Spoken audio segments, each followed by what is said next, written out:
Purihin ng Diyos. Di po tayo pong lahat ay tumayo at alayan po natin ang Diyos ng pinakamalak sa palakpak, papuri at pagsamba. Sumigaw po tayo ng ating pagpupuri sa Panginoon. Hallelujah! Hallelujah, Lord! Hallelujah! Hallelujah! Nais ko lamang pong basahin ang mga sumusunod po na salita ng Diyos sa awit 100. Umawit sa kagalakan ang lahat ng mga bansa. Si Yahweh ay papurihan, paglingkuran siyang kusa. Lumapit sa presensya niya at umawit ng may tuwa. O si Yahweh ang ating Diyos, ito'y dapat na malaman. Tayo'y Kanyang lahat. Lahat ng nilalang, lahat tayo'y bayan niya, kabilang sa Kanyang kawan. Pumasok ka sa templo, ng puso'y nagdiriwang, umawit, nagpupuri sa loob ng dakong banal. Purihin ang ngalan niya at siya'y pasalamatan. Napakabuti ni Yahweh. Pag-ibig niya ay walang hanggan. Pag-ibig niya ay tunay at laging tapat kailanman. Hallelujah! Hallelujah!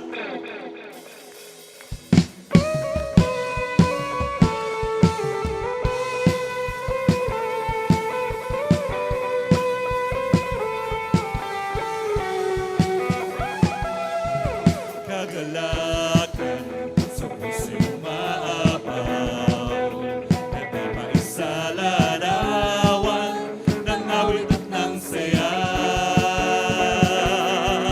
Sa aming buhay, manunod ay pag-asa, sa pagtigis ng iyong dugo, Jesus, mga pagkakasalay na patawanan. Hey! Pinagdiriwang namin ang iyong pagliligtas.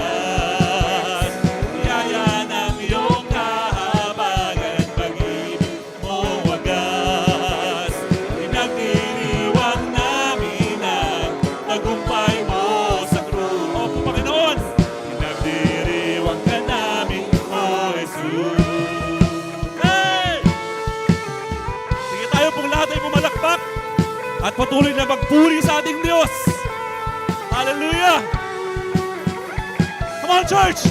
Kagalakan sa pusong maapaw. Hey! Na di maisalarawan ng awit at ng sayaw. Sa aming buhay, dulot ay pag-asa. Sa pagtingis ng iyong dugo, Jesus, mga pagkakasalay na patawanan. Hey! Pinagdiriwang namin ang iyong pagliligtas. Kaya ng iyong kahabagan at pag-ibig mo wagas. Pinagdiriwang namin ang tagumpay mo sa krus. Pinagdiriwang ka namin, O Jesus. Hey! Purihin ka, O Diyos. Ang lahat ng bayan ay magdiwang at magsabing, napakabuti nating Diyos. Hallelujah! Sige po, tayo pong lahat ay pumalakpak. Let us give our best worship to our living God. Come on! Pinagdiriwang ka, O Diyos, walang katulad talaga. O manunubos ko makita. Pinagdiriwang ka. Sabi mo ba, God, sing! Pinagdiriwang ka, O Diyos, walang katulad talaga. O manunubos ko makita. Pinagdiriwang ka. Pinagdiriwang ka. O Diyos, walang katulad talaga. O manunubos ko makita. Pinagdiriwang ka. Pinagdiriwang ka, O Diyos, walang katulad talaga. O manunubos ko makita. Pinagdiriwang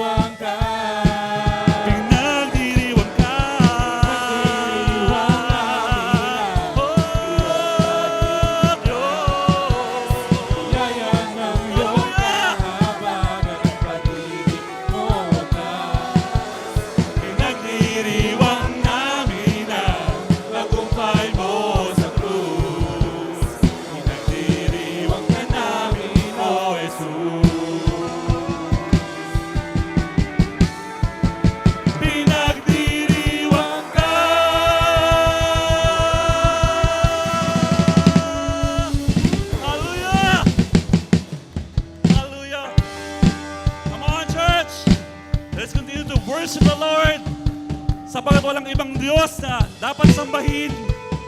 Siya lamang ang dapat dakilain, purihin. Hallelujah! Itaas ang pangalan ng ating Panginoon. Hallelujah! Walang ibang sasambahin, walang ibang mamahalin, walang ibang pupurihin, tanging ikaw, Panginoon. Sasambahin, walang ibang mamahalin, walang ibang pupurihin, Tanging ikaw, Panginoon. Hey!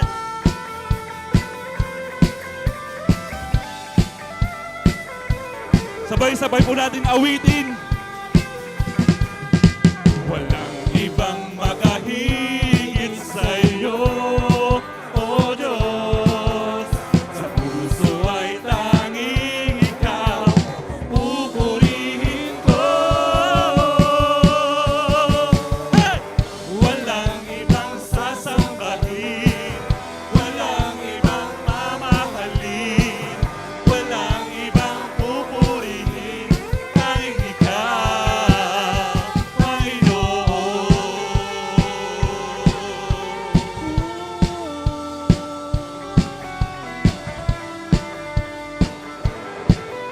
Ang sabi po sa amin, kami ay susunod sa tawag mo, Panginoon. Kami ay susunod sa tawag mo. Yes, Lord. O Diyos. Sa lahat ng dako ihahayag kabutihan mo. Hey!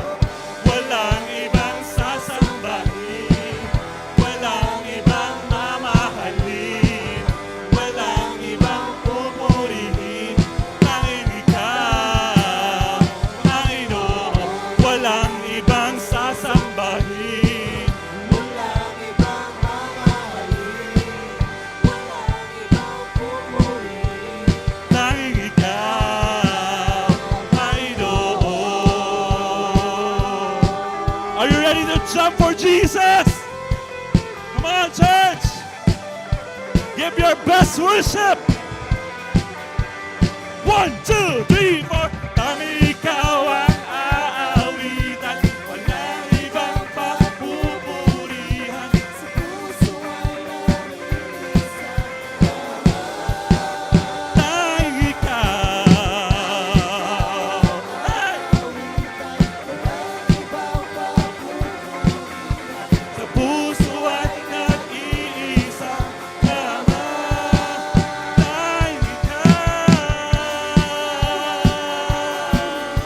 walang ibang pagpupurihan, puso ay Isang Ama, oh, walang ibang sasambahin, walang ibang mamahalin. Yes, God. Kami ikaw lamang, Panginoon. Hallelujah! Panginoon, walang ibang sasambahin, walang ibang mamahalin, walang ibang pupurihin, tanging ikaw, tanging ikaw.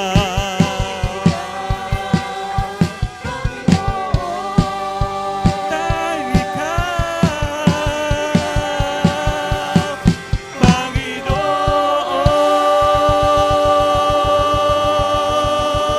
Panginoon. Hallelujah! Hallelujah! Sige nga po, isang balakas sa palakpak sa ating Diyos sa buhay. May ilalakas pa yan, church! Hallelujah! Hallelujah! Hallelujah, Lord. Hallelujah.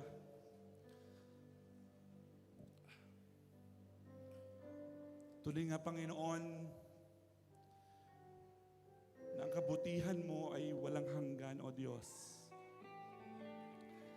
Ang iyong mga pangako, ang iyong pag-ibig, ay tunay, O Diyos, na walang kapantay. Lord, sa umagang ito, Aming aawitin, Panginoon, ang iyong kabutihan sapagkat hindi ka nagbabago. Ikaw ang Diyos na mabuti noon, ngayon at magpakailanman, Panginoon. At sa lahat ng salinlahi, Panginoon, aming isisigaw, O Diyos, ang iyong kabutihan, Panginoon. Purihin ka, O Diyos. Hallelujah. Hallelujah, Panginoon. At Lord, tuloy nga, O Diyos, na sa pag-awit namin, Panginoon, sa umagang ito, Lord, ipaalala mo sa amin, Panginoon, ang lahat ng mabuting bagay, Panginoon, na ginawa mo sa amin, O Diyos. At Lord, naway mapuno ang lugarang ito, Panginoon, ng papurit pagpapasalamat, O Diyos, sa isang Diyos na mabuti, sa isang Diyos na tapat. Hallelujah. Aming Diyos, kay buti mo, mula pa noon hanggang ngayon, at sa habang panahon, mula sa bawang lahi katapatan mo ay naroon, aming Diyos. Wala na ngang ibang Panginoon. Aming Diyos, aming Diyos, kay buti mo, mula pa noon hanggang ngayon, at sa habang panahon, At sa habang at sa bawat salinglahi, sa bawat salinglahi, katapatan mo ay naroon, aming Diyos. Wala na ngang ibang Panginoon. Ang pag-ibig mo ay tunay, Panginoon. Ang pag-ibig mo ay tunay at walang kapantay. Kapangyarihan mo'y walang katulad. Pupurihin ka ng lahat ng may buhay. O Diyos, aming Diyos, kay buti mo, God. kay buti mo, Hallelujah! mula pa noon hanggang ngayon. At sa habang panahon, sa bawat salinglahi, katapatan mo ay naroon, aming Diyos. Wala na nga ibang Panginoon. Ang pag-ibig mo ay tunay, O Diyos. Ang pag-ibig mo ay tunay at walang kapantay. Kapangyarihan mo'y walang katulad. Pupurihin ka ng lahat ng may buhay. Pag-ibig mo At wala kapangyarihan mo'y walang katulad. Pupurihin ka ng lahat ng may buhay. Ang pag-ibig mo at wala kapangyarihan mo'y walang katulad. Pupurihin ka ng lahat ng may buhay. O Diyos,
Hallelujah, Panginoon.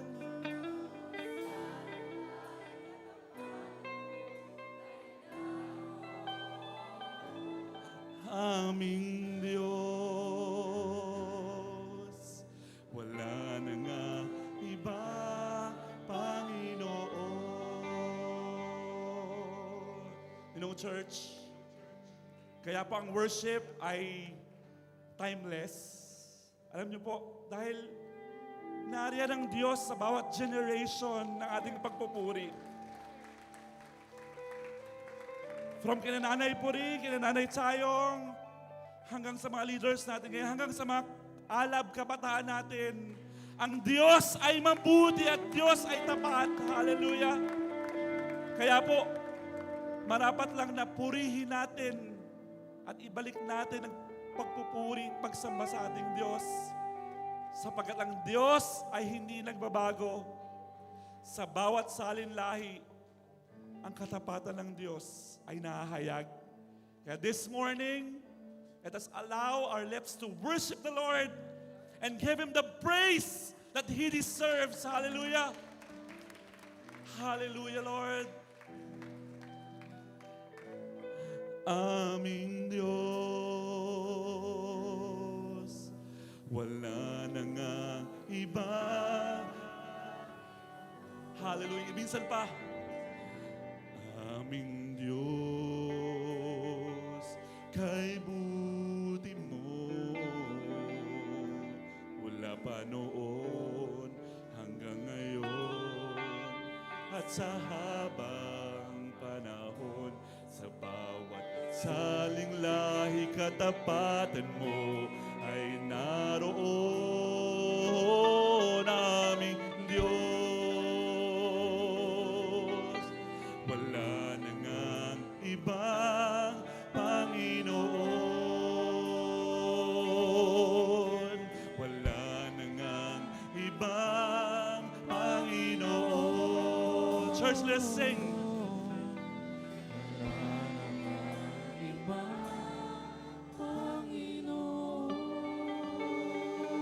Hallelujah! Salamat, Panginoon.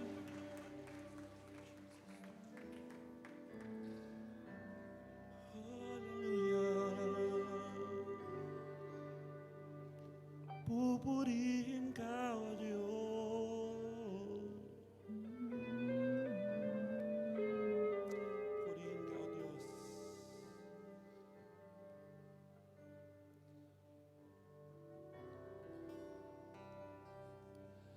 O Diyos, Ikaw ang tunay na dakila sa mundo. Ikaw ang haring nagmahal ng tulad ko. Ginawa mong lahat, pag-ibig mo ay tapat at wagas, O Diyos. O Diyos, wala nang papantay sa kabutihan mo. Ang ngalan mo'y itataas sa buhay ko. Sundin ang loob mo, iparinig ang nais mo. Sa lahat ng panahon, Diyos ka sa amin. Sa lahat ng oras, nariyan para sa amin. Panginoong Jesus, purihin ka. Dakilain ka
Sige po, naririnig po ng Diyos ang mga palakpak niyo at pagsigaw.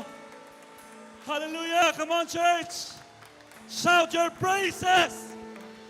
Hallelujah! Hallelujah! Oh, purihin ka, O Diyos. Hallelujah!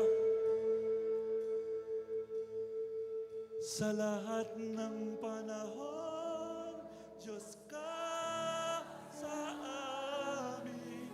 Sa lahat ng oras,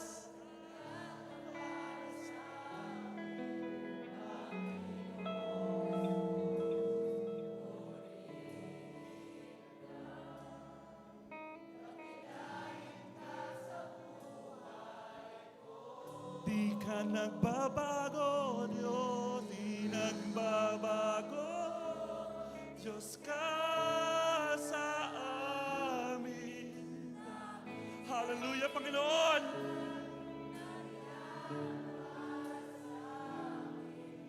Panginoong Jesus, maghari ka.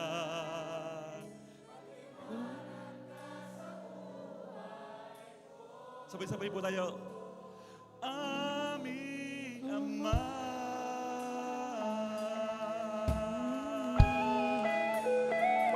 Aming Ama.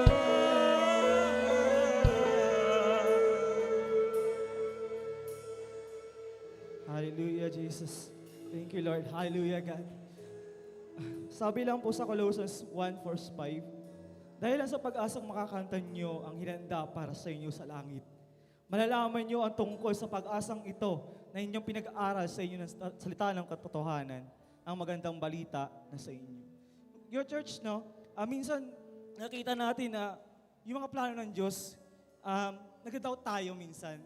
And then, bakit ba minsan nag-doubt tayo doon na sasabihin natin sa sarili natin na, minsan, Lord, sa akin ba to? Para sa akin ba itong mga bagay na to?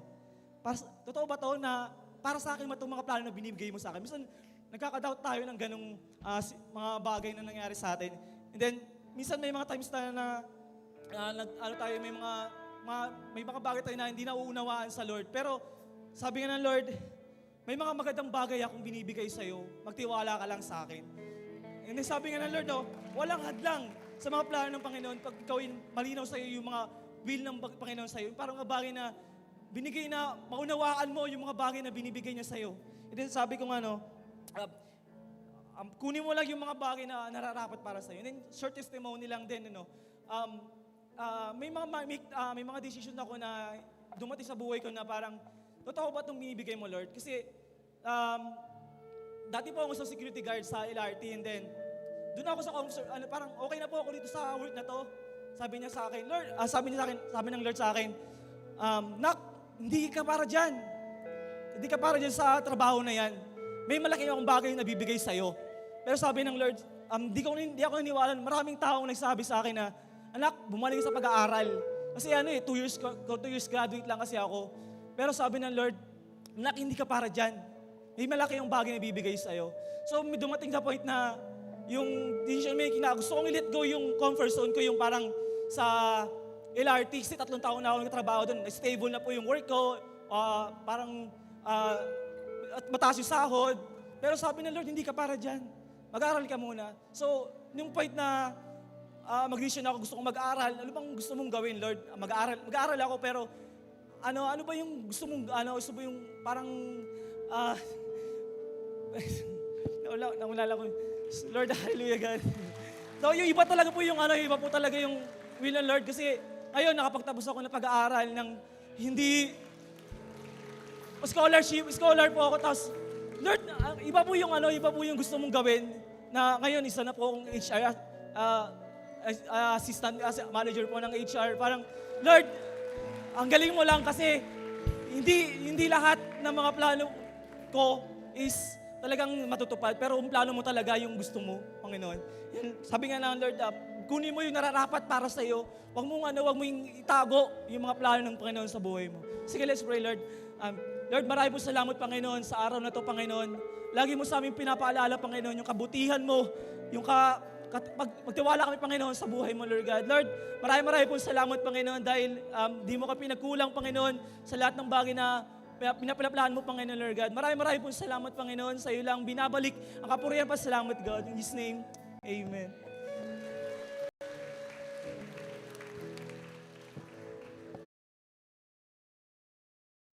Wala na akong magagawa. Parang wala ng pag-asa. Ayoko na.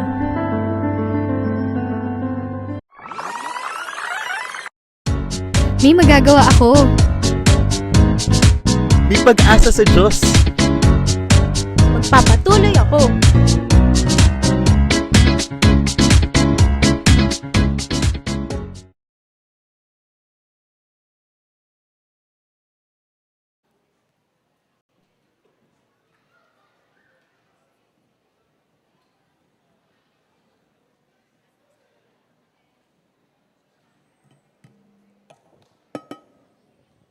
Okay, good morning sa bawat isa. Isang malakas na palakpak ibigay natin sa Panginoon. Thank you, Jesus. Thank you, Lord. Thank you, God. Sobrang init ng panahon, lalo na po sa labas, ano po. Pero salamat din sa init ng pagsamba na naranasan natin. Ito po talaga ay biyaya po ng ating Panginoon. So, meron tayong tatalakayin, panibagong sermon series natin, ano po. At I pray na talagang sobrang makatulong po ito sa bawat isa. Okay? So, announcement lang din po. Konti lang to ng announcement natin. Ano po? Una-una, nagpapaabot ng pasasalamat ang Awakening Church sa halos pagkupkup daw po natin sa kanila ng halos 1 taon. Kasi meron tayong ka-partner church na 4 o'clock, nagwo-worship po sila. So, nakakuha na po sila ng bagong church, warehouse, ang ganda-ganda po. Ano ho? Pero ganda lang na sinabi sa akin ni Pastor Roland Garcia. Sabi niya, Pastor, hindi po namin iiwanan ng church nyo na hindi kami nakatulong magpaganda. Sila po ang nagsaayos ng mga ilaw natin at yung design po natin ito. Sobrang napaka-generous na church. Kaya palakpakan naman natin yung Awakening Church din. Ano po? Wow, thank you God. Ang sarap ng ganun, ano? Yung idea na iniwan mo ang isang lugar ng higit na maganda kaysa dinatnan mo. Ang sarap na kung pumasok ka sa lugar o sa trabaho, kung aalis ka man, iiwanan mo yung pinagtrabahunan mo ng higit na mas maganda kaysa dinatnan mo. Can I hear amen? Ang ganda ng mindset po na tumulong kang umayos, tumulong ka magpaganda ng isang bagay, tumulong ka para may gumanda. Okay? Pray muna po tayo. Father God, in Jesus' mighty name, thank you. Totoong ikaw ay Diyos sa amin. Hindi namin makita kung ang buhay namin ito ay wala ka. Wala kami talagang pupuntahan. Wala kaming magagawa. Help us to focus your word, O God, sa sasabihin mo sa amin. Tulungan niyo lamang po kaming maunawaan itong mabuti at tulungan niyo po kaming maisip paano namin ito ia-apply sa aming buhay. Maraming po salamat. In Jesus' mighty name we pray. Amen at amen. Isa pa muling malakas na palakpak para sa Panginoon. So dadahan-dahanin ko lang ito po kasi medyo parang inuubo na sa buong pamilya namin. Ano po? Halos inuubo po kami. Pero wala naman po kaming COVID. Ano po? Dati pag mabahin ka lang may COVID na. Ano po? Pero ngayon medyo sanay na tayo ng konti. Okay? Thank you anak. Sabihin natin ng malakas hon lahat, mindset. O isa pa ho, sabihin natin lahat, mindset. So napakaganda yung word na ito, kahit pagbaligtarin natin, set your mind. Alam niyo po bakit natin gustong talakayin ito? Kasi ang kaisipan ay pinagkaloob ng Diyos para maging kakampi natin, hindi para maging kalaban. Let us be honest, sa maraming bagay na iisip mo, ilan ang maganda, ilan yung pangit. Ilan sa atin dito, ang ganda ng worship, pero lumilipad yung isipan po natin kung saan-saan nakakarating. Even po sa pakikinig po nyo ng mensaheng ito, baka po hindi lang 100 kaisipan at kwento ang lumipad sa kaisipan nyo po habang tayo ay nag-worship o habang nakikinig ng word. Kaya napakahalaga Paano kaya tayo makapagpo-focus sa Word? Okay? So halimbawa, nakikinig ka ng Word ngayon. Pagkatapos lumilipad ang isip mo, ano kaya ulam namin mamaya? Tatapikin nyo lang po ang mukha nyo ng dalawa. Okay? Sabihin, sige nga po, apply natin to, tapikin natin ang mukha natin ng dalawa. Okay, balik ka, makinig ka. Yung ganun po, ano? Totoo po yun eh. Merong pagkakataon, tinan nyo po, grabe, mamaya awitin natin muli yan sa worship natin. I-try natin, i-focus lang natin, Lord, gusto kong sumabay sa pagpupuri, gusto kong embracein, Panginoon. Ang problem natin talagang matindi, yung pangit na nakalipas na hindi natin dapat isipin, lagi nating naiisip. Yung bukas na maganda, laging nakakatakot ang naiisip natin. At ang problema natin, hindi natin na-enjoy yung moment ngayon. Isip ka ng isip bukas, di mo nga alam, hanggang ngayon ka na lang pala. Talo tayo. Kaya yan po yung maganda na pag-uusapan po natin this time. Ano po? Wow, thank you, Jesus. Do not be conformed to this world, but be transformed by the renewal of your mind, that by testing you may discern what is the will of God, what is good and acceptable and perfect. Sabi rito, kung gusto mong magkaroon talaga ng pagbabago sa ating buhay, kailangan po maisip natin kung ano ang kalooban ng Panginoon. Sabi niya ho natin, discernment. Napakahalaga po niyan. Pag hindi mo naisip, hindi mo magagawa. O, pwede mong maisip, pwede mo rin hindi gawin, pero malabong nagawa mo na hindi mo naisip. Ulitin ko po yun. Maaring naisip mo pero hindi mo nagawa, pero napakalabong nagawa mo nang hindi mo naisip. Lahat dumadaan muna sa isipan. Sa totoo lang, pwede ka nag-iisip, hindi ka nagpaplano, pero hindi ka pwede magplano nang hindi nag-iisip. Amen? Kaya napakahalaga na bantayan natin ang ating kaisipan. Sino rito yung lagi ka nang hinay? Sayang, sana naisip ko yun. Iyon na nga po eh.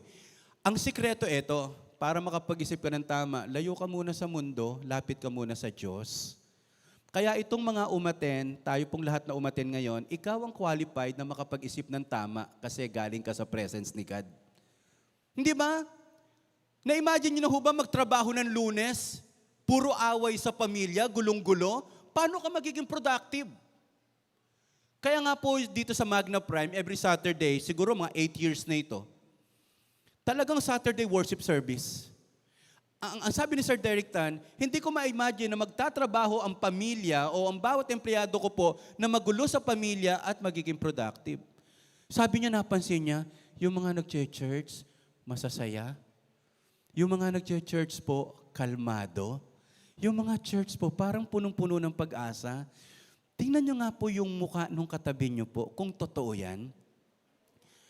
Oh, medyo nag-aalala, pero tingnan nyo po, pagkatapos nito at uwian, ang saya niya yan.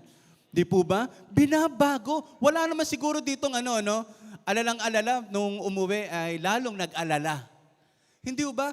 Pinapayapa tayo ni God. Makita mo lang yung kapartner mo, makita mo lang yung kapatid mo, sobrang saya mo na. Amen?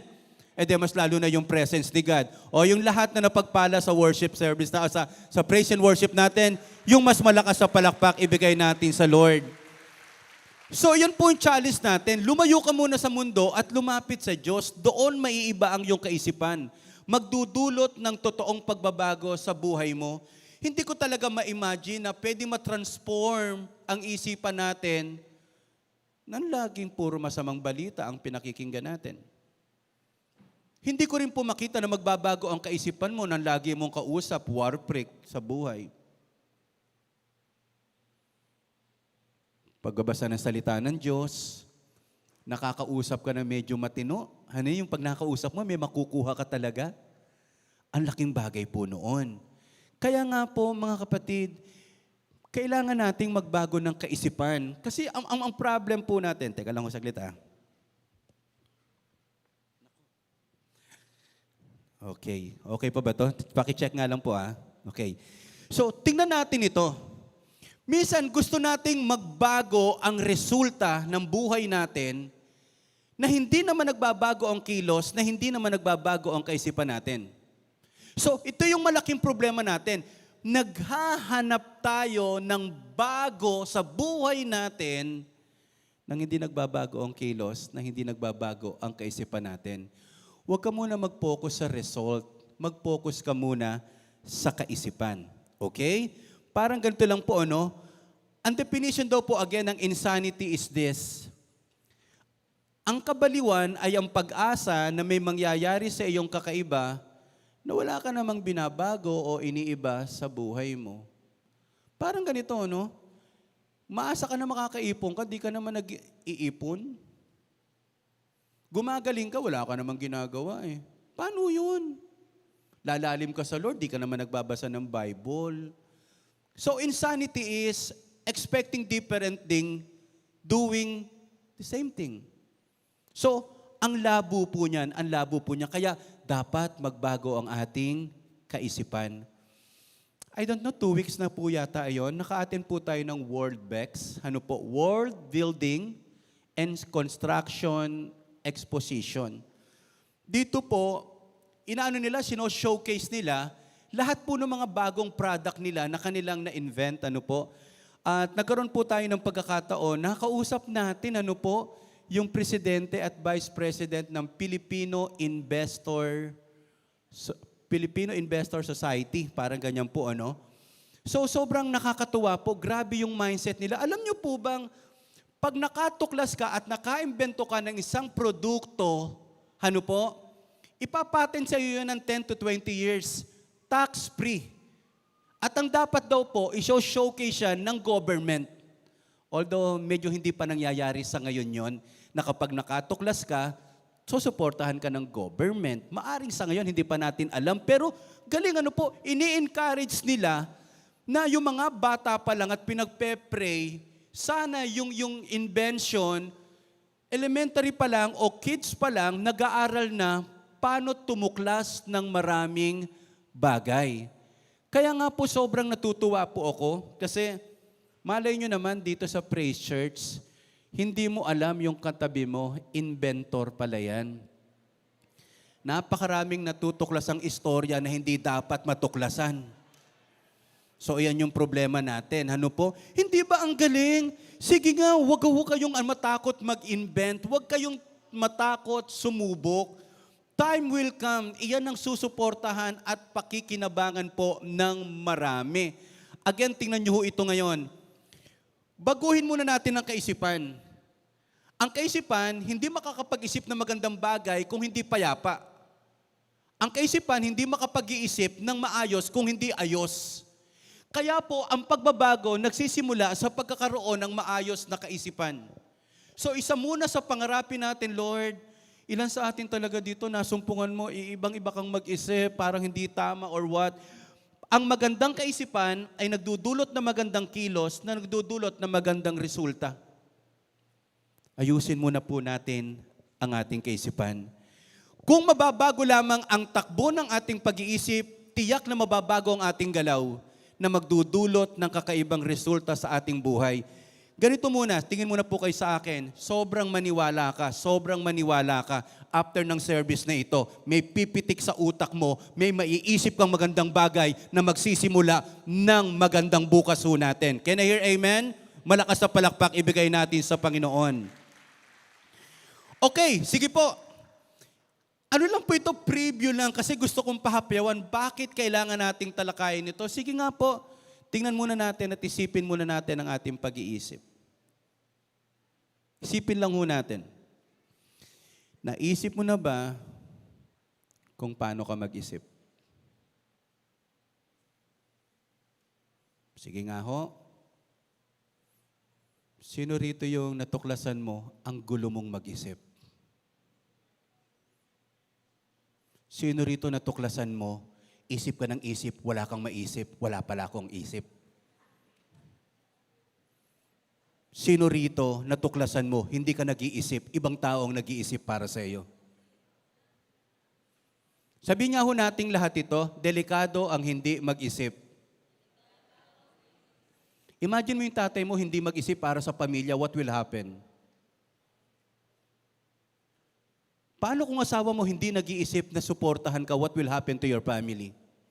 Yung anak mo hindi nag-iisip na magandang bukas, what will happen? Naisip mo na ba paano ka mag-isip?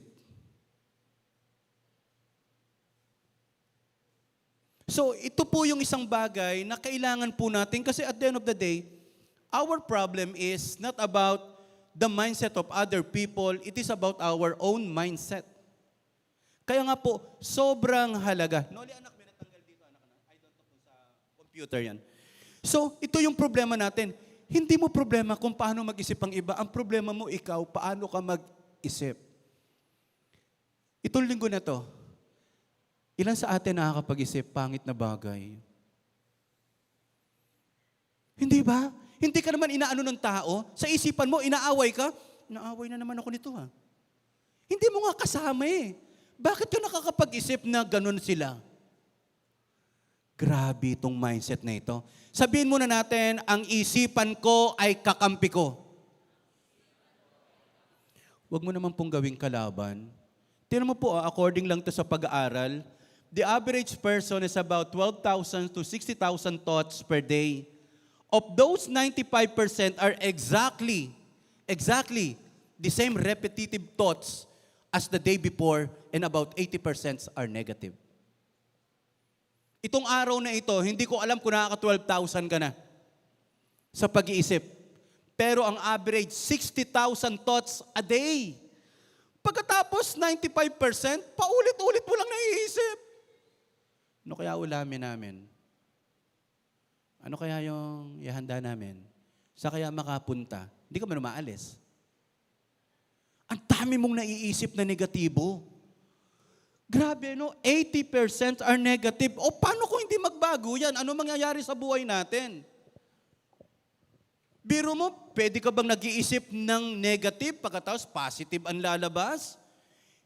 I don't kanino quote po yun, ano? Hindi pwedeng maging positibo ang iyong buhay na puro negatibo ang iniisip mo. Kaya alam nyo ho, I believe sa akin po, maturity yung nakakapag-isip ka ng tama para sa iba at sa iyong sarili. Maturity yung marunong ka ng umunawa. Mga kapatid, tingin po kayo sa akin. Hindi ibig sabihin nagkakaedad tayo, nagmamature na tayo. Nagkakaedad ka lang, pero ang maturity, ang gusto ng Diyos, mas lumalalim kang mag-isip, mas nagiging maunawain ka, mas kinapupulutan at may karunungan yung mga galawan po natin sa buhay. Okay? So again, ang iyong kaisipan ay pwede kang hatakin pababa or itulak pa itaas sa lugar na pwede mong maabot sa buhay. O ilan sa atin ngayon, isipan mo yung humahatak sa iyo kaya walang mangyari. Wala namang mangyayari. Ganyan at ganyan lang din naman. Minsan niya, dumadaing pa tayo ng mainit, wala ka naman sa ibang bansa. Talaga namang matagal ng panahong mainit ng panahon ho natin. Ano po? So again, mindset. Sobrang halaga nito. Sino ngayon sa atin dito, tingin mo lang, may kailangang baguhin sa aking isipan. Taas ang kamay. Taas ang aking kamay. Pagkatapos itapik mo sa katabi mo, sabihin mo, kasama ka. Okay? So, mindset. Ano po?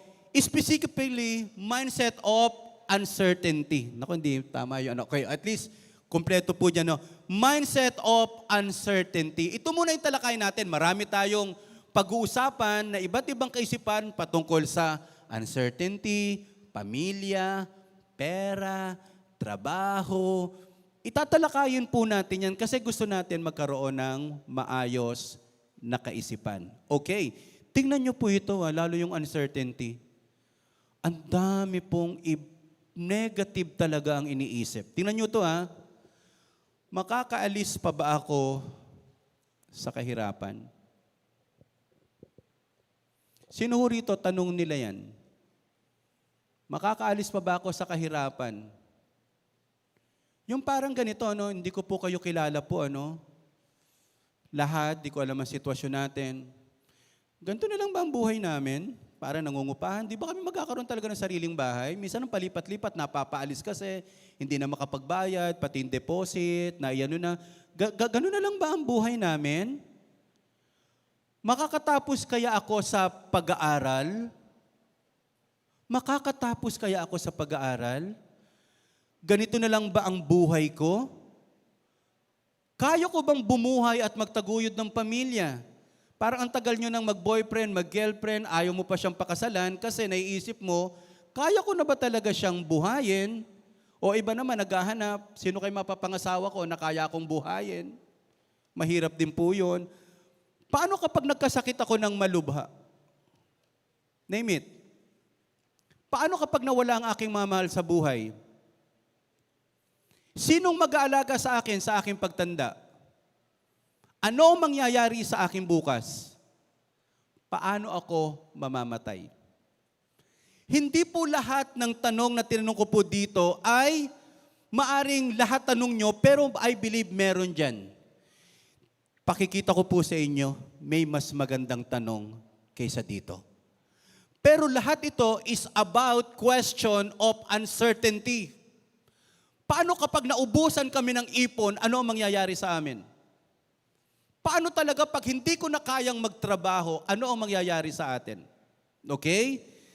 Wow. Kilala niyo po ito, no? Si L.A. Tenorio. So, nagkaroon siya ng injury in a sense, pero ilang weeks siya muna na hindi muna sumama sa practice. Pagsama niya sa practice po, may nireveal siya sa grupo nila. Sabi niya, I was recently diagnosed with stage 3 colon cancer. The initial testing 3 weeks ago led me to instantly miss practices and games. I completed my surgery last week and I will soon undergo treatment for the next few months. Si L.A. Tenorio po, na-awardan po siyang Ironman. Ito yung hundreds of games na hindi po nag-absent, walang injury. And all of a sudden, isang practice niya, sabi niya, guys, may stage 3 colon cancer ako. What if kung isang cell group meeting natin, sabi mo sa grupo mo, guys, may cancer ako. What will you do? Alam niyo po, sagot pa ni L.A. Tenorio ganito. I am not retiring yet. Katatapos lang ng Ironman 1, Ironman 2 is still coming. What a mindset na meron ng mamang ito. Minsan pag nagkasakit ka, wala ka na ba talagang magagawa? Pag nagka-cancer ka ba talaga, automatic ang utak natin, katapusan ko na. Pero sabi niya, by October, I will try makabalik po sa third conference or second conference. Alam mo mga kapatid, maraming bagay sa utak natin na kailangang itama, ituwid. Kahit po ang inyong lingkod, ang dami kong chine-check po ngayon sa buhay natin na dapat i-correct, ayusin. Tingin po kayo sa akin, hindi ibig sabihin nakaharap ka ng uncertainty, mga challenges o mabibigat ng problema ay katapusan na ng iyong buhay. What if kung isipin mo, ito ay isang panibagong yugto ng aking buhay, may magandang mangyayari, meron pwedeng magandang idulot ito sa aking buhay. Can I hear amen? Malakas sa palakpak ibigay natin sa Lord. Mga kapatid, wag lang sana tayong yung mindset na lagi kang puro awa. Lahat ba ng nasusunugan kung kailangan kaawaan? What if kung pinahintulot na masunog yung bahay mo kasi gusto kang bigyan ni God ng bago? Right? What if kaya ka naalis sa trabaho kasi gusto ng Diyos magnegosyo ka na? Minsan, kaawa, no? Alam niyo po itong matinding problema natin pag nagkaroon tayo ng mindset na laging kang nagse-self-pity, hindi ka naman physical therapy, hands-on therapist, ano po? So ang point lang natin, huwag kang paawa, ikaw ay pinagpala. Amen? Huwag lang pong puro ganun, parang laging lahat ng tao mo gusto mo tulungan ka, lahat ng tao gusto mo iyakan ka. Ano mangyayari sa buhay po natin? Ang pinakamagandang buhay, yung tumutulong ka na sa iba, ang upang ng iba ay maging pagpapala, umunlad, hindi yung, ano ba naman ito after the last minute na lang, kailangan ba ito laging alalayan, kailangan ba ito laging tulungan sa buhay? It's about time, mga kapatid, magkaroon tayo ng growth mindset, matatalakay pa natin yan sa ibang pagkakataon. Merong verse sa Bible, Jeremiah 29:11. Alam nyo po ba, sinasabi ng marami, ang Jeremiah 29:11 is next to John 3:16. Nakalagay sa t-shirt, nakalagay sa wall, nakalagay sa sticker, nakalagay sa mug. For I know the plans. Ang gandang po nito, kaya I believe ang verse na ito ay sagot sa uncertainty. Babasahin ko po sa ilang version, ano po, para mas lalo nating maunawan. Kasi different passage pa lang may idea ka na what is this. Umpisa natin sa NIV. For I know the plans, okay, anak, NIV lang muna. For I know the plans I have for you, declares the Lord. Plans to prosper you and not to harm you, to give you hope and a future. Plans yung ginamit sa Amplified Version. Okay? Sa Amplified Version ay ito, for I know the plans and thoughts that I have for you, says the Lord. Plans for peace and well-being and not for disaster, to give you a future and a hope. Galing ano, dito ginamit plans and thoughts, hindi plan and zombies. Matagal na yun na laro, ano po? Okay. New King James Version. For I know the thoughts that I think toward you, says the Lord. Thoughts of peace and not of evil, to give you a future and a hope. So, alam ko ang mga bagay na iniisip ko para sa iyo. Si God na nagsabi niyan. The Message Bible, eto parang inexplain na eh. I know what I'm doing. I have it all planned out. Plans to take care of you, not abandon you. Plans to give you the future you hope for. Eto malalim na salin po sa Tagalog. Ang Biblia 1978. Sapagkat nalalaman ko ang mga pag-iisip na aking iniisip sa inyo, sabi ng Panginoon, mga pag-iisip tungkol sa kapayapaan at hindi tungkol sa kasamaan, upang bigyan kayo ng pag-asa sa inyong wakas. Okay? So, ayan. Tingin muna po kayo sa akin. Ang Jeremiah 29:11, tingnan lang natin yung context. Matagal ko na rin po kasi itong kabisado, kahit papano, pero hindi ko po alam yung real context or real story. Ang Jeremiah 28 pala ay sagot ni God kasi sa Jeremiah 28, may prophet na nagpa-prophesy na sabi sa Israel, matatapos na ang kahirapan nyo, 2 years na lang, lalaya na kayo sa Babylonia at makakauwi na kayo sa inyong bayan. Hindi ba napakaganda?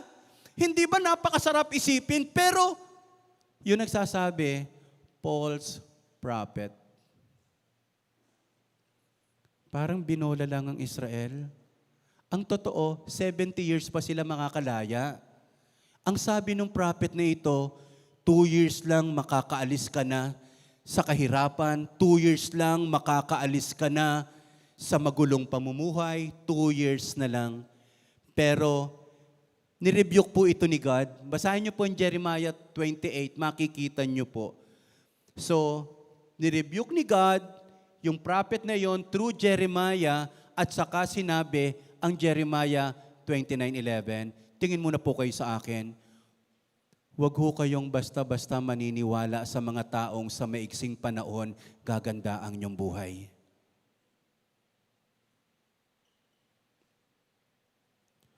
Huwag ho kayong maniniwala na sa maiksing panahon, bigla kayong yayaman.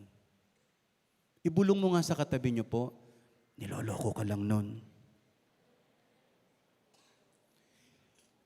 Kasi nga po, nahihirapan ng Israel.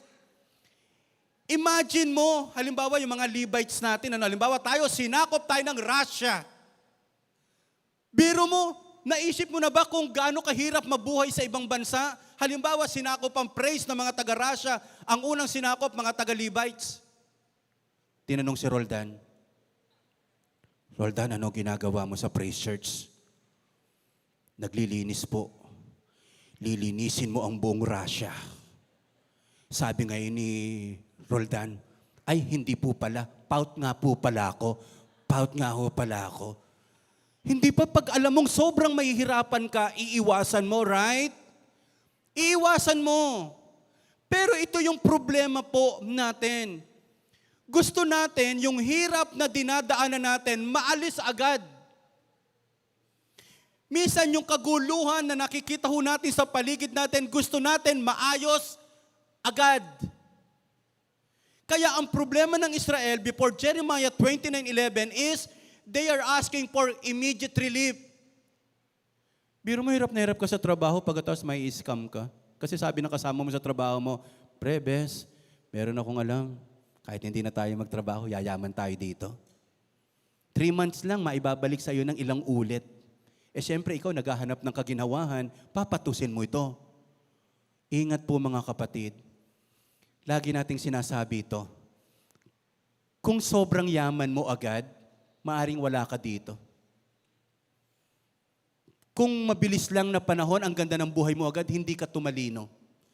Pero ang alam ko, patatalinuhin ka muna ni God, pagsisikapin ka muna ni God, saka susunod ang mga biyaya at pagpapala. At the end of the day, hindi natin may enjoy ang mga bagay na hindi natin pinaghirapan. Amen? O sige, yung malakas sa palakpak, ibigay natin sa Panginoon. O, tingin nyo mga kabataan muna sa akin. Tingin nyo mga kabataan muna sa akin. May kaguluhan sa pamilya, nahihirapan ka, lagi nag-aaway si mami at si daddy, lagi na lang puro kahirapan ang pinag-uusapan, ang solusyon para magaanan ang aking puso, makipag-relationship. Kahit papano, may jowa akong napaglalabasan ng sama ng loob. Oo, ilang panahon lang buntis ka na.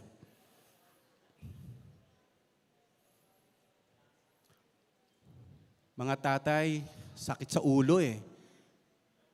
Lalo na kapag lagi sinasabi ni Mrs., wala na tayong pambayad ng ganito. Buti na lang si Red Horse na andito. Umuunawa.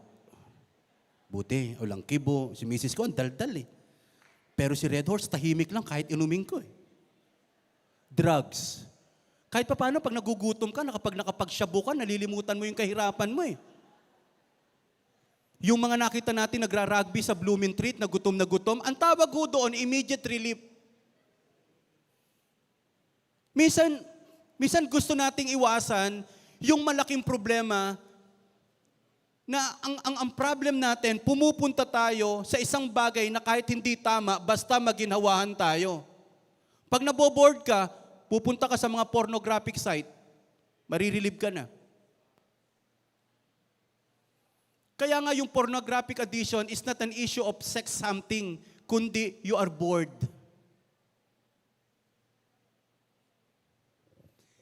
Hindi immediate relief ang nais ng Diyos na ating matanggap, kundi pangako na puno ng pag-asa. Hindi po ba? Ito yung kaloob ngayon ni God. Jeremiah 29:11, ang dami ko pong commentaries na binasa po dito. Sabi nila, ang hirap talagang gamitin ng passage na ito individually kasi buong Israel ang kausap ng Diyos dito. Sige nga po, kung tatanungin ko po kayo, pero wag niyo pong sasagutin, sa isip niyo lang, may pag-asa pa ba ang Pilipinas? Ilang palit na tayo ng Pangulo eh. Pagkatapos, hindi naman napapalitan yung mga tao sa munisipyo. Tagal-tagal, matatapos na yung building, hindi pa nilalabas yung building permit ho eh. Magnenegosyo ka, parang hindi ka makapagnenegosyo sa dami ng tax. May breathing tax, o yung huminga ka, may tax yan. Sabi ng isang kasamahan ko, nagtayo po siya ng laundry shop po, ano? Pare ko, pati bula, gustong pataksan eh. Eh dapat na lang, umanap ka na lang ng paglalaban na walang bula. Yung pwede namang pabilisin, pero gusto nila mabagal kasi pag mabagal, may corruption. Kapag may nangangailangan, pwedeng may maglagay. Ngayon, may pag-asa pa ba ang bansang Pilipinas?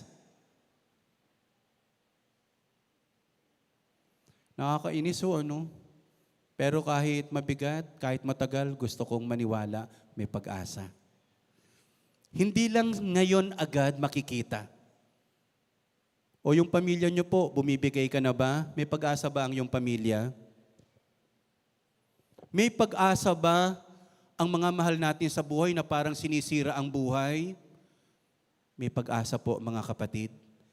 Kaya nga may Jeremiah 29:11 na nagsasabi, sa gitna ng mga bagay na walang katiyakan at parang ayaw mo nang umasa na may mababago pa, for I know the plans and thoughts for you, plans to prosper you and not to harm you, to give you a hope and a future. So mabilis lang natin talakayin kasi sabi ko nga po, hindi ang plano ng Diyos ay pang-individual lang, kundi pang-lahatan. Number 1, kailanman ang sabi sa verse na ito ay hindi tayo nawala sa isipan ng Diyos. Doon pa lang. Never na hindi nagplano ang Diyos sa buhay mo. Never na nawala at nawaglit ka sa isipan ng Diyos. Oo, maaring lumayo ka sa Panginoon, nagkasala, nagkamali, pero hindi ka nawala sa isipan ng Diyos. Maaring sinira mo ang buhay mo, kaya nagkaganyan-ganyan tayo, pero kailanman ay hindi tayo nawala sa isipan ng Diyos, sapagkat nalalaman ko ang mga pag-iisip na aking iniisip sa inyo, sabi ng Panginoon. Very comforting po ba at magandang promise, hindi ako nakalimutan ng Diyos. Can I hear amen? Minsan kasi ang sakit, Lord, parang binabaliwala mo yung prayer ko. Ang ganda-ganda naman ng desire ko, Lord, gusto ko lang makatulong. Bakit bumagsak, Panginoon, ang negosyo ko? For I know the plans I have for you. May mas maganda pa akong iniisip kaysa pangit na nakikita mo ngayon. Sana una kang maniwala. Kahit po ako, pa nagsesermon po ako, at sa totoo lang, yung mga tumatayo po dito, hindi ba nakakaisip ka? Dami kong kinausap nito eh. Sino yung nag-preach ka, nag-devotion ka, ang una mong naiisip, hindi nila pakikinggan. Wala namang sensong yung sasabihin mo. Pagkatapos, nung natapos, daming bumati sa'yo, napagpala. Pero bakit lagi mong naiisip na walang mangyayari at laging pangit ang kahihinatnan? Ito po, regardless ano ang pangit na sitwasyon natin, hindi ka kailanman nalimutan ng Diyos. One of the greatest tragedy and pain in life is yung makalimutan ka. Uy, di na ako napapansin ni ganito ah. Baka busy lang. Ikaw na yung bumati. Amen? Para hindi ka magtampo. Amen po ba tayo doon? Mukhang nalulungkot na kayo. Ano po? Huwag ko kayong mag-alala, hindi kayo nalilimutan ng Diyos. O pumalakpak yung mga hindi nalilimutan ng Panginoon. Kasi pag sinabi mong nakakalimutan ka ni ganito, magtatampo ka na, sasamaan loob mo. Hindi. Hindi ka nakakalimutan ng Diyos. Kung alam mo lang ang iniisip ng Diyos para sa iyo, mula nung tayo po ay maging Kristiyano, isa sa nilagay ko po sa aking isipan, never kailanman na pinag-isipan ako ng pangit ng Diyos. Pag ako nagpe-pray, never na pinag-isipan ako ng Diyos na babaliwalain niya ang aking prayer. Ang alam ko po sa isipan ko, pwede kong malimutan ng Diyos, pero hindi ako makakalimutan ng Panginoon. Pwedeng makalimot ako sa Diyos, pwede akong magbago, pero hindi magbabago kailanman ang Diyos sa akin pong buhay. Ito yung magandang number 2 eh. Hindi lang ikaw ang iniisip ng Diyos, kundi ang buong bayan. Hindi lang ikaw ang iniisip ng Diyos, buo mong pamilya. Hindi lang ikaw ang iniisip ng Diyos, buo mong cell group. Hindi lang ikaw ang iniisip ng Diyos, buong simbahan. Hindi lang ikaw ang iniisip ng Diyos, buong company mo. For I know the plans I have for you, Israel. Iyon po yan. Pero ang gusto kong sabihin sa inyo dito, mga pag-iisip tungkol sa kapayapaan. Sabi natin lahat kapayapaan. Yung word na for I know the plans for you, plans to prosper you. Yung prosper you doon, ang pinakamalapit daw po talaga, kapos ang prosper. Ang talagang sinasabi doon, peace. Kapayapaan. At yung kapayapaan na ginamit dyan, yung word na shalom. Completeness. Whole. Kung prosper, kung to prosper you lang, gusto mo bang yumaman na magulo ang buhay? Gusto mo bang yumaman nang sakitin ka? Gusto mo bang yumaman na madami kang kaaway? Gusto mo bang yumaman na wala ka man lang peace of mind? Ang sinasabi ni God dito, napakaliit lang ng bahagi nung the word prosper. Ang iniisip ko sa iyo, kabuuan. Ang iniisip ko sa iyo, yung kalahatan. Ang iniisip ko sa iyo, kahit yung hindi mo naiisip, shalom. Sabi ni Pastor JR nung tinalakay niya to, the last time, ang tao daw, kahit payapa, kayang gumawa ng kaguluhan. Galing ano yung tao, ang galing gumawa ng gulo eh. Pero ang Diyos daw, kayang gumawa ng kapayapaan sa gitna ng kaguluhan. Na kahit magulo ang buhay mo, kaya kang payapain ng Diyos. Yung kahit may struggle ka sa pamilya mo ngayon, kaya kang payapain ni God na iniisip mo, kaya ka hindi makapag-aaral kasi magulo ang pamilya mo. Pero kahit magulo ang pamilya mo, kaya kang tulungan ng Diyos na magkaroon ng kapayapaan hanggang sa makatapos sa pag-aaral. Na hindi mo man alam kung saan ka kukuha ngayon ng panggastos, pero ang alam mo, my Jehovah Shalom is with me. And that is the point, mga kapatid. Jehovah Shalom is with us. Matutuwa ka ba na ang Diyos sa iyo lang may magandang plano, hindi sa katabi mo? Matutuwa ka ba umasenso ka, yung kapitbahay mo never na umasenso? Matutuwa ka ba ikaw lang nakakabili ng mga properties para ka nakikipag-contest? Pagkatapos sabi mong angat na angat ang buhay mo, sila hindi pa. Kaya alam nyo, basta may challenge ako sa inyo mamaya. Hindi na ho tayo bumabata, nagkakaedad na po tayo. Nung kabataan po ako, puro excitement ang pinagagana natin. Lahat ng bundok gusto kong akyatin. Lahat ng dagat gusto nating languyin. Pero nagkakaedad na tayo, gusto nating establish yung legacy. Anong karunungan ang pwede nating ipasa sa iba na pwedeng pakinabangan ng next generation? Ang Shalom ay nagsasabi, buong pamilya mo may plano ang Diyos. Buong cell group mo may plano ang ating Panginoon. Kaya naniniwala ako ang bansang Pilipinas, malaki po ang laban. Hindi ko alam kung kailan, pero unti-unti makikita natin, Jehovah Shalom is with us, the Lord will prosper us, fullness and wholeness, maaring nagtatagal, pero totoo. Kaysa naman, maganda yung sinasabi sa atin, maririlip ng konti, pero hindi naman totoo. Mas gusto ko nang yakapin ang salita ng Panginoon na alam kong magkakatotoo. Yung malakas sa palakpak, ibigay natin sa Lord. And then number 3 is this, dahil sa Diyos, may mabuting wakas ang ating bukas. Kasi laging dulo ang tinitingnan natin sa buhay. Laging dulo. Minsan pag nakita pa natin yung dulo, nightmare. Di ko na ho patataasin ang kamay ng bawat isa. Sino rito kahit panaginip kalaban mo? Binabangungot kang madalas, napapaniginipan mo, napapahiya ka, pinagtatawanan ka, may project, hindi makukuha, magpe-present kami, papalpak. Ano ba naman ito? Sa dami ko nang naiisip, bakit pati panaginip? Pero sabi nga nila, ang panaginip ay karugtong ng pag-iisip. Kaya we need to sanctify our mind, mga kapatid. Gusto mo makapag-isip ng tama at maayos? Embrace Jeremiah 29:11. Huwag masyado tayong na-overwhelm sa takot. Minsan niya, hindi ka pa naman sobrang tanda. Kung mag-isip ka, parang si Tandang Sora na. 100 years old and one. Huwag naman, just enjoy. Enjoy the moment. Ano po? So, tingnan pa natin ito. No, upang bigyan kayo ng pag-asa sa inyong huling wakas. Sabi nga ho muna nating lahat, may maganda akong bukas.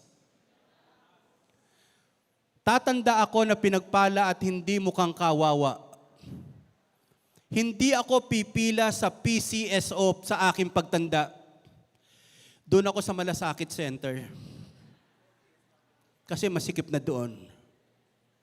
Siyempre, hindi ko naman po para i-degrade po kayo or i-degrade yung aking magulang. Kakalungkot pag nabalitaan mo yung magulang mo, pumunta sa munisipyo para manghingi. Diba ang sarap yung sana pangarapin natin, yung mga magulang natin, pagkatapos ng marami nilang hirap, tayo naman. Hindi tayo papayag na sa dami ng sakripisyo nila sa atin, magmumukha silang kawawa. Mga kapatid, we believe ang Diyos ay mabuti, may magandang dulo ang ating buhay. Amen? How about this one? Tingnan natin to. Ang kawalang katiyakan at problema sa hinaharap ay hindi natin kalaban kundi kakampi na maghahanda sa atin sa bukas na puno ng pag-asa. Sinasabi ko ito sa mga nakakausap ko po, uncertainty is not our enemy. It is our friend and a great ally that will lead you to great possibilities in life. Ang maraming himala ay nangyari muna sa matinding problema.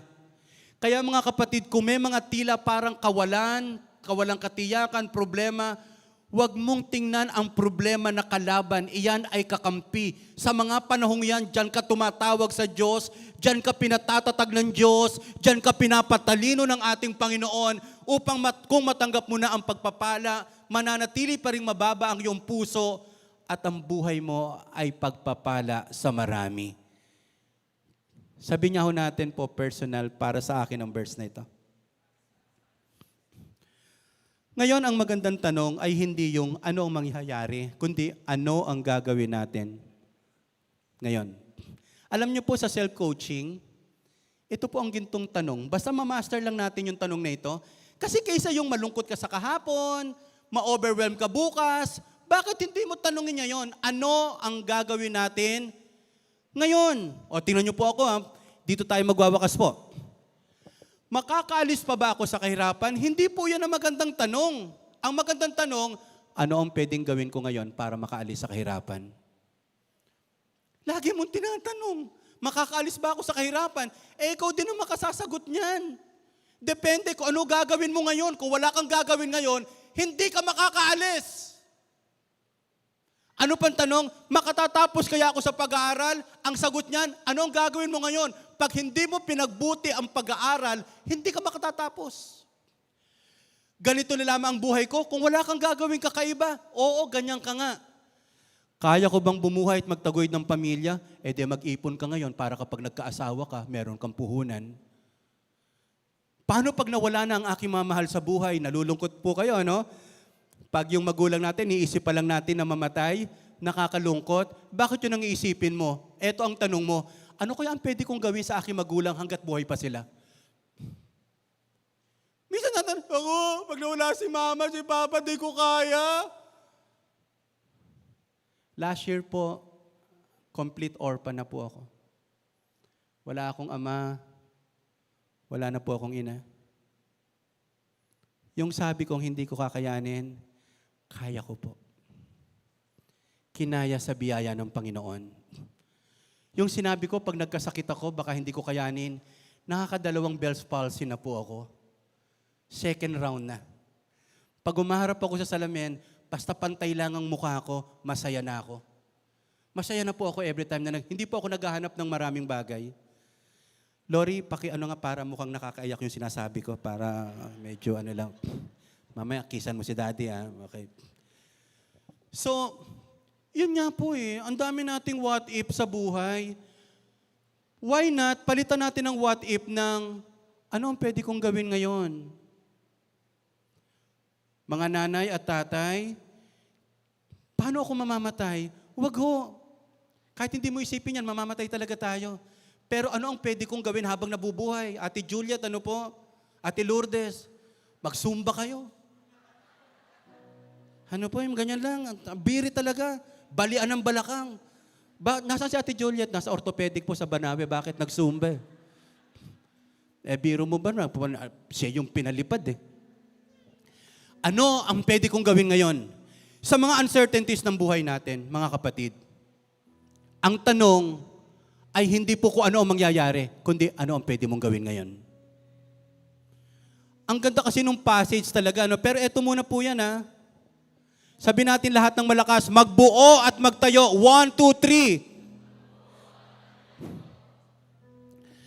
3. Ito ang sinasabi ng Panginoon makapangyarihan ng Diyos ng Israel sa lahat ng taga-Jerusalem na ipinabiyag niya sa Babylonia.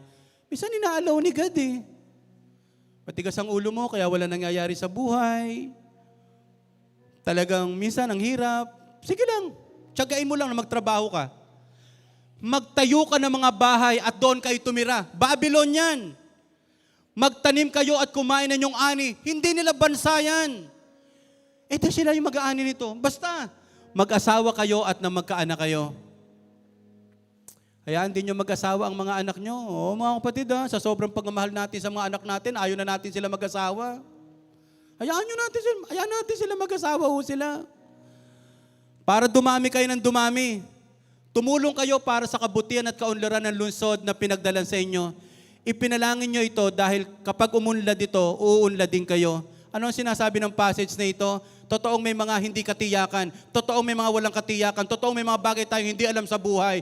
Pero mag-focus ka, magbuo ka, at magtayo ngayon. Kahit pangit ang sitwasyon, isipin mo ang mabuti. Kahit mahirap ang sitwasyon, magsikap ka sa buhay. Kaya napakapalad ng mga kabataan ito. Sobrang blessed ng ating next generation. May mga leader tayo na nagtsatsaga para i-guide po kayo. Bigyan kayo ng magandang buhay. Kaya nga ang challenge sa atin, una magbuo at magtayo.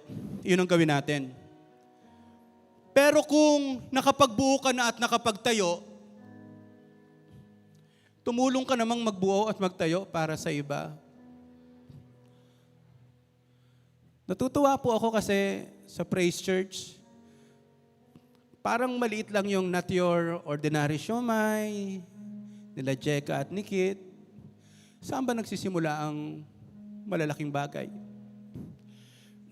Tuwa nga po kasi parang sa garahe nila, Pastor Boy. Alam niyo po bang ang Mac or Apple sa garahe po nagsimula? Do not underestimate humble beginning. At least may tinatayo kami. Sila Denki, dumaranas siya ng depression. Instead na patuloy na malungkot, nagtayo ng kainan sa masarap. Tara, kain tayo. Saan? Sa masarap. Yung mga katabi, hindi masarap. O, wag namang manlait ng iba. Sa masarap. Magtatayo din ako doon sa malinamnam. Pagkatapos, merong maalat magluto. Saka yung kakain, doon sa maalat. Mga kapatid, masarap yung may itinatayo kahit nahihirapan. Amen! Maganda yung may sinusubukan. Tingin lang ko kayo sa akin, nagkaroon din po ako ngayon ng mindset o idea, ang hirap pala nung dinadaanan ng mga nagnenegosyo. Kaya huwag naman tayo ganun kadali na lumapit sa kanila, solicitation, hingi ng tulong. Walang madaling negosyo, lahat mahirap. Ang hirap pala kapag hindi pala maayos ang mentality mo, baka ikasirapan ng ulo nyo. Kala mo, ang dali lang magbenta ng ganito, mahirap pong magbenta. Ang dami nagbebenta ng magulang, hindi maibenta-benta eh. Hindi po, ang point lang natin is, walang madali sa buhay, lahat pinaghihirapan. At doon sa mahirap, doon ka tinutulungan ng Diyos. Kaysa mag-isip ka na lumaya sa pamilya, tulungan mo yung pamilya mo na gumanda at umayos. Amen? Maaring may problema sa cell group, huwag kang aalis sa cell group na yon. Tumulong ka na magbuo at magsaayos ng cell group na yon. Maaring sa company, nahihirapan ka, ang gulo, tumulong ka magsaayos at magbuo ng company ngayon. At ilang panahon na lang, ang Diyos naman ang tutulong para ikaw ay magbuo at magkaroon ng sariling iyo. So sa group huddle natin, tamang-tama ito kasi pwede tayong enjoy natin yung moment natin. Ano ang gagawin mo ngayon? Wala naman hong masama, matagal na panahon, laging handa naman tayo makinig sa problema mo. Pero pwede ba, wag muna naman problema mo ang pakinggan natin. Anong gagawin mo ngayon? In spite of your problem. Ano ang pwede mong buuin at itayo? Ano ang maitutulong mo sa pagbubuo at pagtatayo ng iba? Kahit yun lang muna. Hallelujah. So enjoy nyo po yung group huddle nyo. May natutunan po ba tayo? Mindset on uncertainty. Ang uncertainty, hindi kalaban, kakampi na magbubukas upang maranasan ko ang mga bagay na hindi ko pa nararanasan sa buhay galing sa Panginoon. Tayo tayong lahat. Hallelujah. Ewan ko ba yung awiting ito? Sobrang nakakabasag ng puso. And I believe very timely. Diyos ka sa amin. Ang Diyos, hindi mo lang Diyos. Diyos ng ibang tao. Kaya ang sarap na Diyos ka sa amin. Lord, lahat kami pagpapalain mo. Lahat kami iaangat mo po, Panginoon. May I ask si Pastor Jeff, para i-lead lang tayo. Pero pakiusap ko lang sa inyo. Pwede po ba huwag mong paliparin ang iyong isip? Huwag mo munang isipin, kahit mga ushers, kahit yung bawat na rito, just focus lang. Can you give? Can you set your mind? on one song for God. Isang song na igagalang mo, i-embrace mo, Diyos ka sa amin, Panginoon. For you know the plans for us. Plans to prosper us and not to harm us, to give us a hope and a future. Ganda-ganda ng bukas mo dahil sa Diyos. Even sa pag-awit natin ito, even sa pagsamba natin, I speak, gagana yung utak mo, ang daming revelation ni God, ang dami mong maiisip na maganda kasi na-encounter mo si God. Amen? Awitin lang natin din. And then after that, I will pray for you. Come on, come on.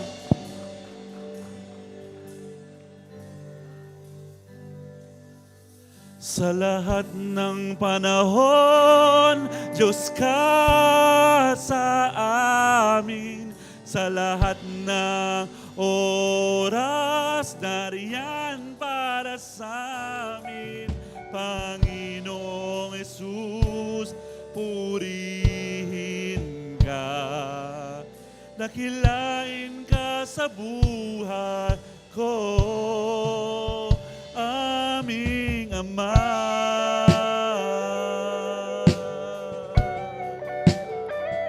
Aming Ama. Church, let's sing. O Diyos, Ikaw ang tunay na dakila sa mundo. Ikaw ang haring nagmahal na tulad ko. Ginawa mong lahat, pag-ibig mo ay tapat at wagas. O Diyos, hallelujah, wala nang papantay sa kabutihan. Hallelujah.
nagbabago, O Diyos. Noon ngayon, magpakailanman. Hallelujah. Isang malakas na palakpak sa ating Diyos. Hallelujah! Okay, let me pray po, no, lahat ng mga bago nating nakasama ngayon. House light please nga po. Sa lahat ng mga bagong nakasama natin ngayon, hindi po immediate relief ang pinagkakaloob ng Diyos. Maaring masiyahan ka ngayon, pero hindi lang po yan ang nais ng Diyos, kundi po pangmatagalang pangako na puno ng pag-asa. Panginoon, salamat po sa mga bago po naming nakasamahan. And I pray, O God, makita nila, ang sarap pala talagang nasa church. Iba pala yung maunawaan, yung magandang plano ng Diyos sa aming pong buhay. Kung kasama mo dito yung pamilya mo, taas nyo po yung kamay nyo po. Father God, ang daming uncertainty sa pamilya. What will happen to us? What's next? But Father God, thank you so much. You are our Jehovah Shalom, Panginoon. In our uncertainty, there is a certain promise. Tiyak na pangako, O Diyos, Shalom sa bawat pamilya. Shalom sa lahat ng inyong pangangailangan. Sa mga nahihirapan kayo, Shalom. Shalom be with you in Jesus' mighty name. O salamat po, O God. Sige nga po tayong lahat, taas natin ang dalawang kamay natin sa Panginoon. Panginoon, ang buong Praise Church ay patuloy na magtitiwala. Ikaw yung sumama sa amin sa pagsisimula, sa pagpapatuloy, hanggang sa maapakan namin, O God, ang pinakamagandang lugar na nais niyo po sa aming buhay. Lagi niyo pong babantayan ang aming kaisipan. Kapag kami po ay nakakaisip ng mga bagay na nakakatakot, negatibo, ipalala mo sa amin ang Jeremiah 29:11 na Lord, ang ganda-ganda ng iniisip mo sa amin, ang ganda-ganda ng plano mo sa amin, O God. Thank you so much, O God. We give you the highest praises, glory, and honor. In Jesus' name, amen at amen. Makakaupo na po tayong lahat. God bless you, Praise Church.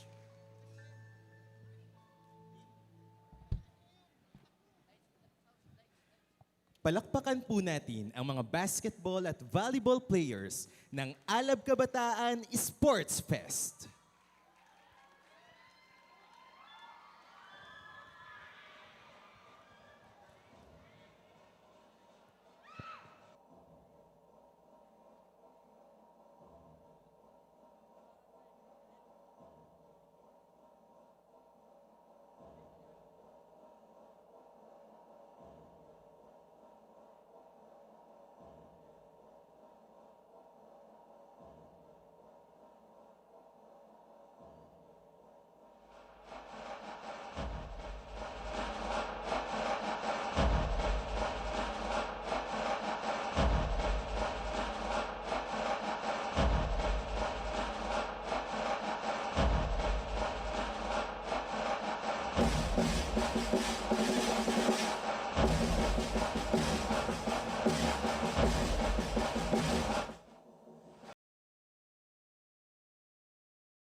Okay, pag-pray muna natin sila po. Thank you, Lord. Thank you, God. Sige po, isang malakas na palakpak para sa ating Alab Kabataan. The next generation leaders. Hallelujah. Imagine yung mga kapatid, ang laki ng problema ng mga kabataan ngayon, pero thank you for the initiative of Alab Kabataan. Ang dami mga kabataan ngayon hindi alam ang gagawin. Ang dami mga kabataan ngayon sa kanilang murang gulang, nalilito, nahihirapan. Pero through this initiative of Sports Fest at iba pang mga gawain, we believe lalo kayong gagaling, lalo kayong uhusay.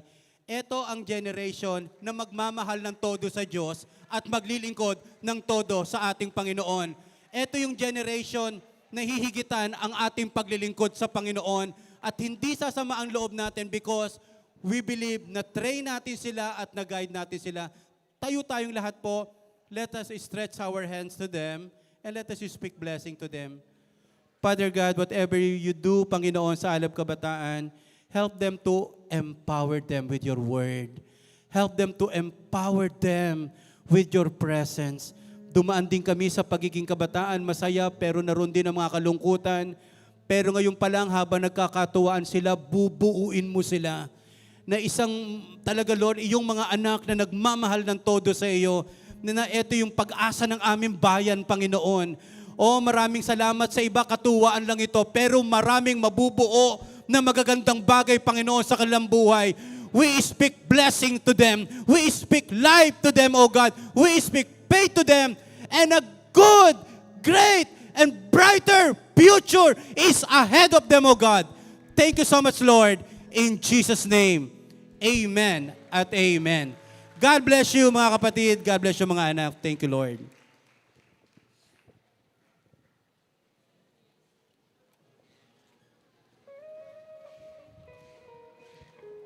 Muli po palakpakan po natin ang ating mga players ng volleyball at basketball from Alab Kabataan. So they're going to have their sports fest, so support lang po natin sila. No? Patuloy lang po nating ilaban ang ating mga kabataan. And again po, meron pa rin po tayong registration para sa youth camp. Lapit lang po tayo sa mga leaders natin or sa Alab Kabataan core leaders para makapagpa-reserve na po kayo sa nalalapit na youth camp sa June 9 and 10. So this time po, let us all prepare our tithes and offering po. Pakitaas po ang kamay ng mga wala pang envelope po. May mga ushers po tayo dyan na pwede magbigay sa atin ng mga envelopes po natin. Okay. So truly, our God is our great provider. Napatunayan po natin yan bawat isa sa atin. Kahit minsan, hindi nagkulang ang ating Diyos. Kaya nga po sabi sa kanta kanina, di ba, Diyos ka sa amin sa lahat ng panahon. At bahagi ng pagiging Diyos ng ating Diyos ay yung pagpo-provide sa lahat ng pangangailangan natin, whether materially, physically, spiritually, and even financially. And as we become faithful po sa ating Panginoon, patuloy po tayong pagpapalain at sasamahan ng ating Panginoon. Sa mga bago po natin, sa mga hindi pa po nauunawaan, hindi po ito sa pilitan. Ang tinuturo po natin ay yung magbigay po tayo ng naaayon sa ating, ay yung masaya po sa ating puso. No? So matututuhan din po natin yan someday. Aralin din po natin. So this time, let us pray para po sa ating tithes and offering. Heavenly Father, we thank you. Thank you for your grace, your mercy. Marami pong salamat because you always provide. Walang pagkakataon na maalala namin kinalimutan mo kami, God. Lord, sa lahat ng panahon tapat ka. Sa lahat ng panahon nandun yung grace mo, nandun yung mercy mo, God. Our prayer, God, turuan mo kami magtapat even in tithes and offering.